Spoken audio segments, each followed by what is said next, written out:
Hello, History 2 students. This is Mrs. Politsky, and I have your second half of notes for Chapter 23.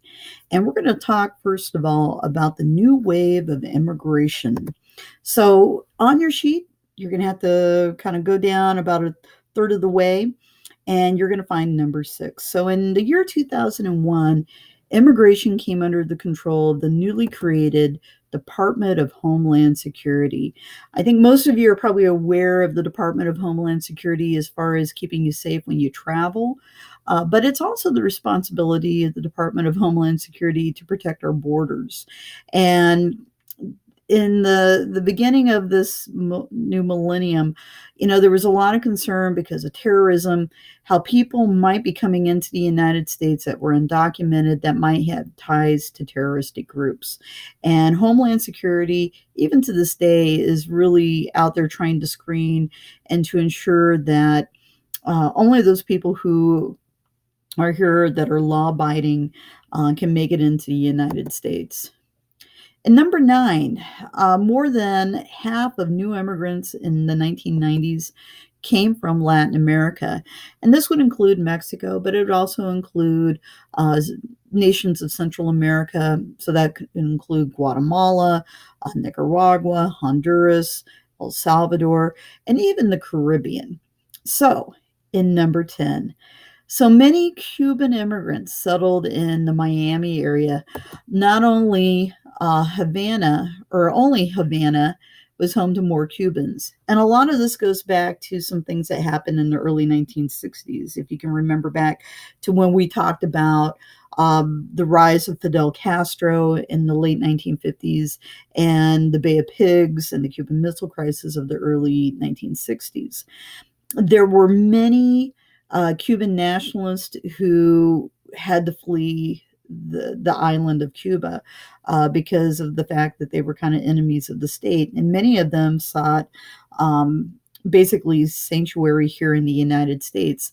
And that has led to, areas of Florida, particularly Miami, having very high concentrations of Cuban refugees. We're moving on to section 4, talking about an interdependent world. And in number 2, one of the means of increasing international trade was the creation of regional trade pacts, such as the North American Free Trade Agreement, also known as NAFTA. And if you've been listening to the news in the last year, President Trump certainly was concerned that some of the agreements under the NAFTA trade agreement were not necessarily benefiting Americans. And so we have been in the process of trying to renegotiate the NAFTA agreement. And matter of fact, as of recently, we've kind of come up with some of the terms. It's kind of up to Congress right now to kind of approve this agreement. But the whole concept of a free trade zone is that, the nation of Canada, the United States, and Mexico would not charge tariffs for goods that were coming in to its countries. And it would also allow for transportation, particularly like ground transportation. So if we have a manufacturer up in Canada that would like to deliver goods to Mexico, that they could freely drive through the United States on our highways and to deliver those goods. Truth is, Mexico was supposed to have those same rights, and very rarely, unless you're along the U.S.-Mexican border, do you find vehicles or even trucks coming from Mexico into the United States. And part of that is because there is some concerns about how vehicles are regulated in Mexico and how those rules differ from that of the United States. So these trade agreements are not necessarily perfect, but they certainly are not going away anytime soon. And number 4, 120 nations formed what is called the World Trade Organization, or also known by the acronym the WTO. And what this organization does is administer international trade agreements.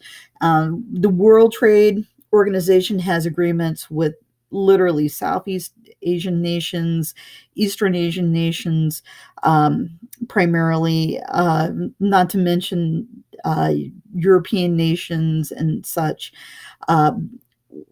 making sure that everybody's in agreement as far as how they're going to sell and the quality of the products that are going to be traded back and forth is really the goal of the World Trade Organization.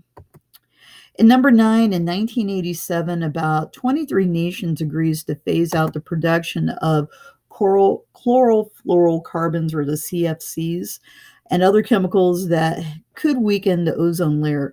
CFCs were used a lot in the 1980s in aerosol cans. They were used when we talk about air conditioning units and things of that nature. And so a lot of those products are now they've been kind of redesigned so that you can still use an aerosol can, but it's not using CFCs as a way to pressurize it. Granted, we still have concerns about the ozone layer, and we'll probably always have those concerns because it's a little bit more than just the CFCs that are causing damage to that. There are other pollutants out there that certainly have caused a lot of problems as well that we're not really regulating very well. And number 10, global warming could eventually lead to more droughts and other forms of extreme weather. I'm sure that you've heard lots about global warming and the concerns that we have, especially when we talk about those areas where the ozone layer is kind of thinning, and we're seeing warming in places like the polar areas, Antarctica and the Arctic, and the polar ice caps melting away and such.